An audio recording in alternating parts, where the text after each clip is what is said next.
I really like that message, Motivation Monday, with Katrina Jones said, and right, a couple years I woke up, all that fast life and all that other stuff ain't working. My brother, he had done a little calculation with me one day. He said you could be out there in the world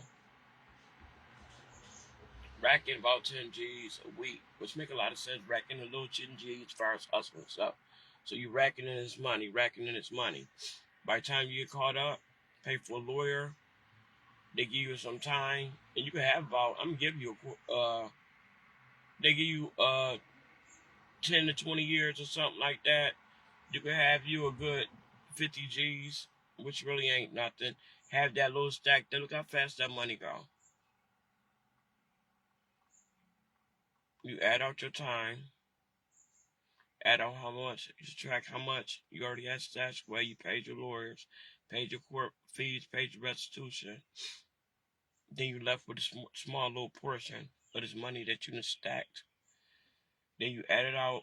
You divide that through all the years that you may need to take care of yourself. Then when you finish with that, how much did you really make on the block? Probably made 5 cents an hour, especially when you get caught up. Add it out. Add it out.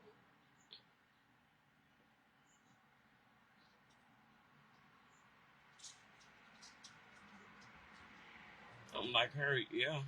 We'll wake up in the morning. You going to work? You going to work? You going to work? You going to work? Our job was going to make our money.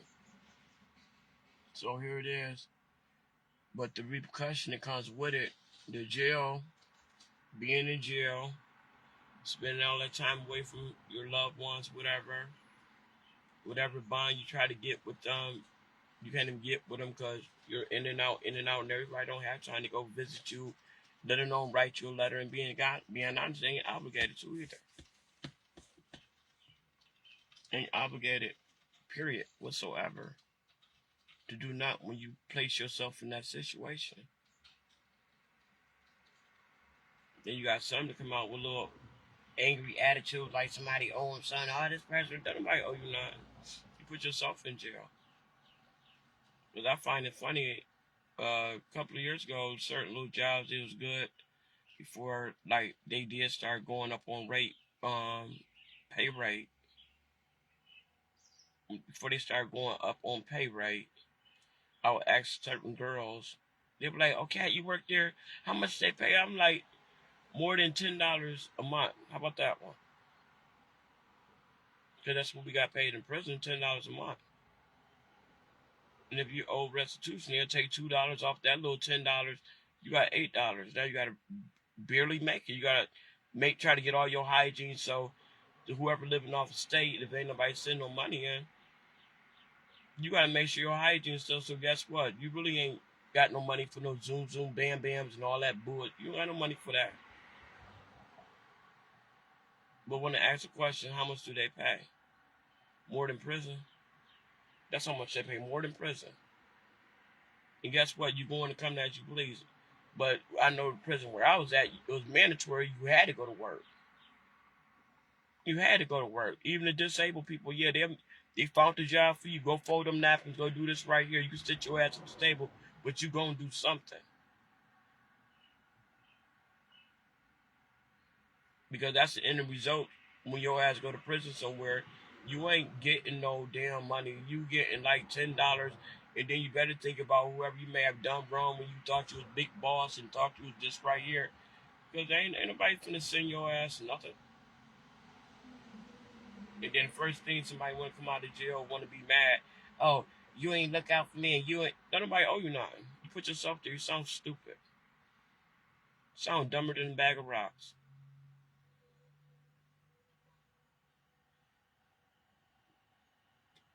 And I'm still growing today. But I like listening to her message because it make a lot of sense. But by the grace of God, thank you, Jesus. I got woke up ahead of time. I was out of town, gone. There's a couple people that I was in New York that my homegirls are my friends. but I left because me. I had to get myself together. And when I made that move, no, I done went in and out of jails, in and out of prisons, all the types of stuff like that. When I got out to Colorado from New York, when I first got there, not in the beginning, I get in trouble, but it took a while because when I first got there, I did have me a job, had me a good job. Got me a job. My brother helped me out because there's a lot of work I used to do at his houses when he used to buy houses, revent them, do them over and stuff. Started from scratch. So here it is. I was had me a nice construction job, working it. From there, they put me in. I went to sign up. I really went to go buy me some sneakers for my birthday. And they gave me a job there. Lord have mercy.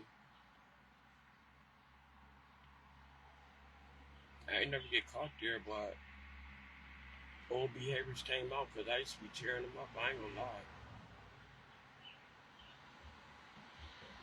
Came home from work every single day with a brand new pair of Max on different guns. My cousin, I was staying with her for a brief moment. I'm looking at my cousins. Yo, I got this for him. I got this for you. I got this right here.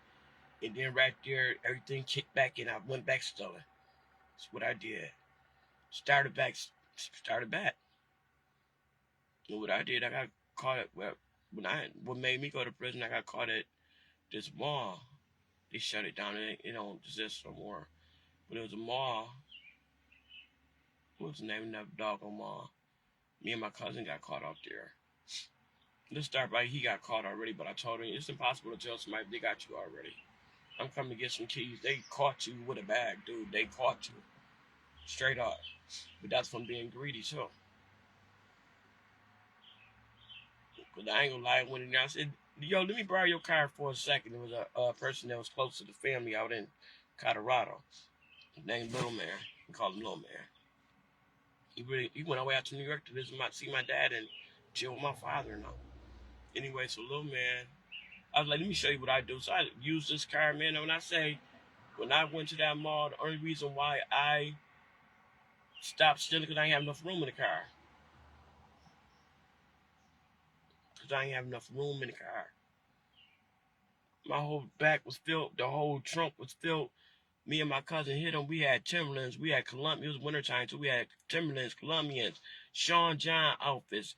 We had so much shit. It was crazy. My cousin, let's go back to that. I said, dude, anybody gonna keep going to that mall like that? Not that mall, not. Oh yeah, jewelry case too. Cause we'll hit him with that too. Open that bag, put this in there too. And I say, lit him up, lit him up.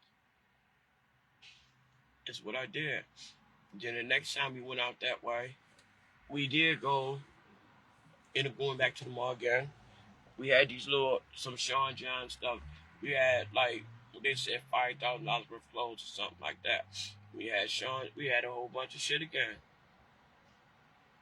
And I say hit him up, we hit him up, but he was being greedy.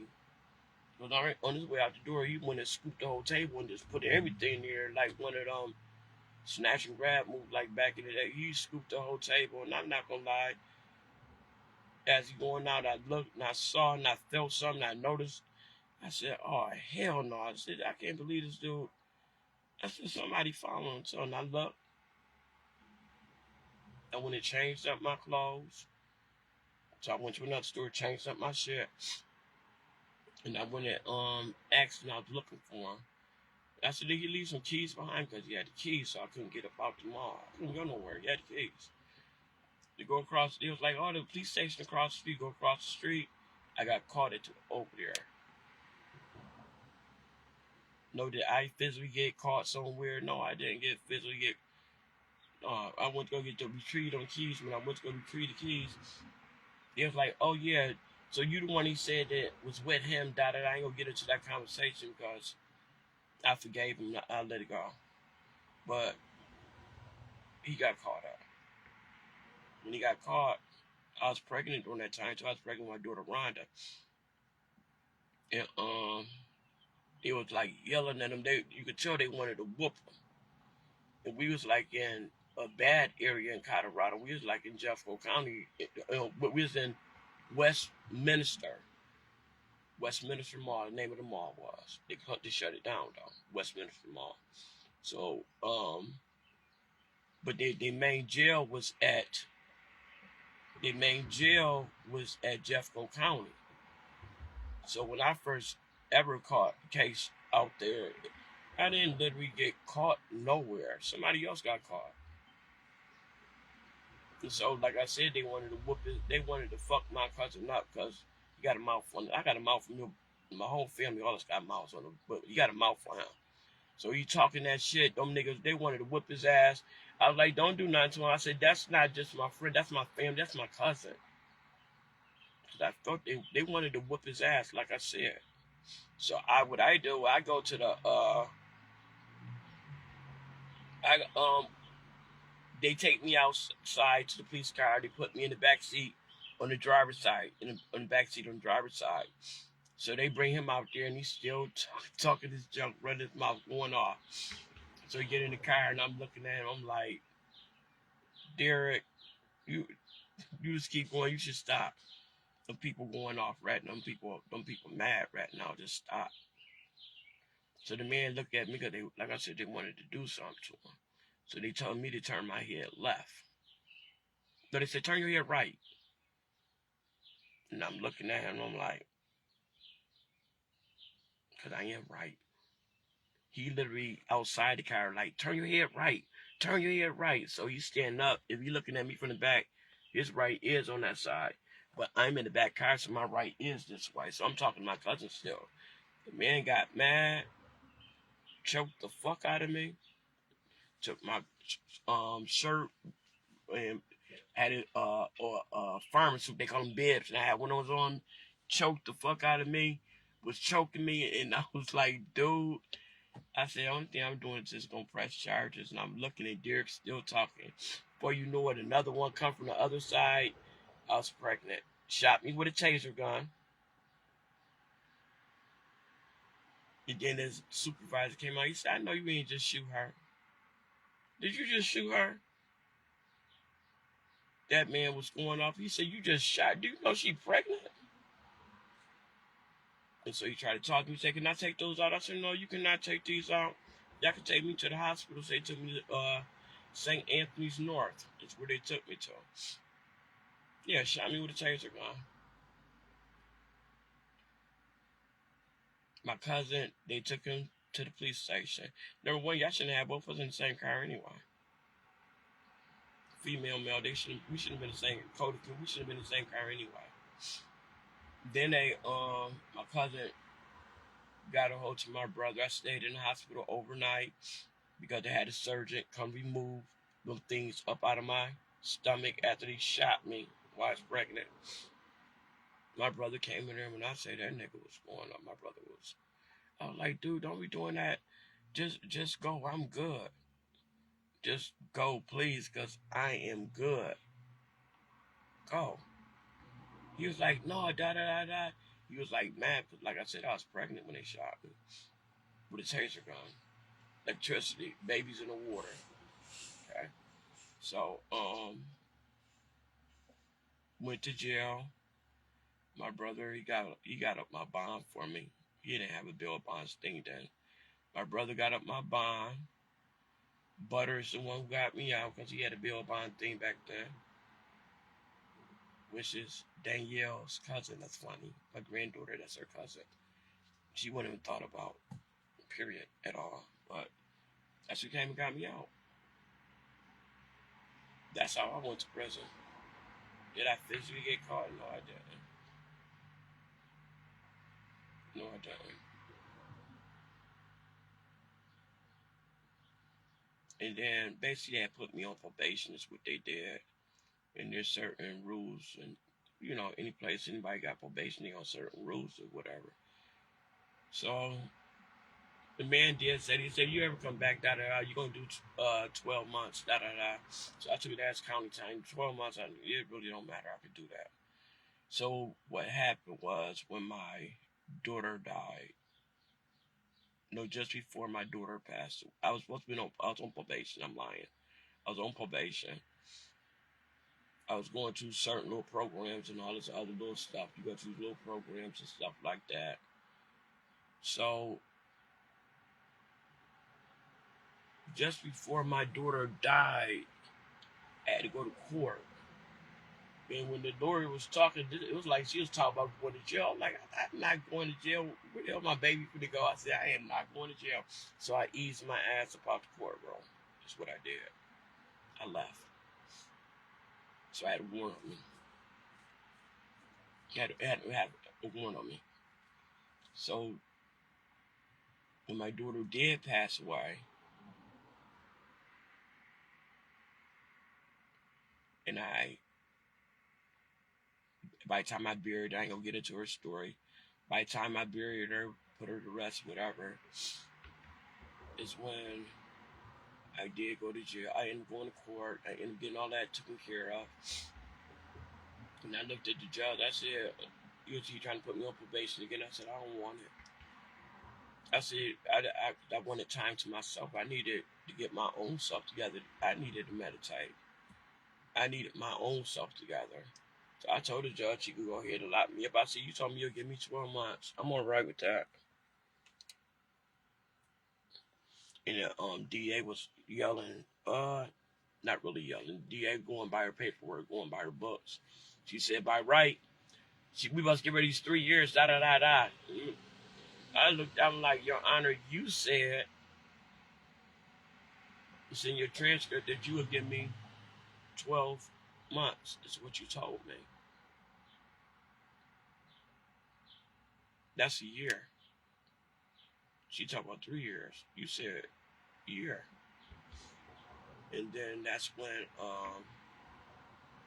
the lady, she was like arguing, but he told me, he said, sit down for a minute. He said, I really want to just put you back on probation. Just sit there and think for a minute. Are you sure you want to go to jail? And I was like, I got to get my head together. And right now, my head is not together because I was devastated that my daughter had just passed away. And I didn't want to deal with nobody. And I mean, nobody. I really didn't want to deal with nobody. He looked at me. He looked at DA. I meet both of y'all halfway. I'm giving her 18 months.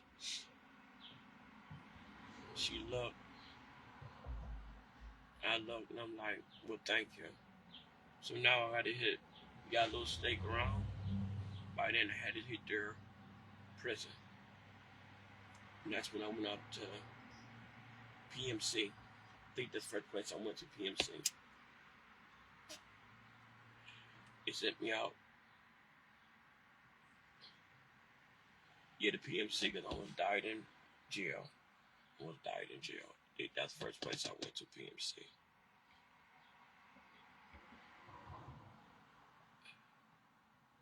But just think about my life and what I went through. And I don't put no blame on nobody. Then I done it to myself. Every time I went to jail, myself, I did it to myself. Yeah, not ashamed of it. Not ashamed of nothing that I did in my life. Because God already knew about me when he wrote the book about Catherine. He already knew what he was talking about. He made me. He already knew me. It's just I woke up. Today I woke up. Because I still was doing things. But I'm grateful and thankful. Every day I wake up. Not worried about nobody over my head bothering me. Grateful. And some people need to be grateful in life for the little things they got.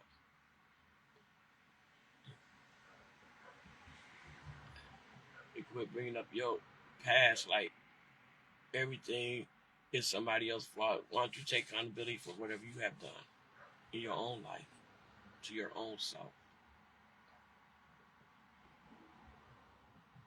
Yeah.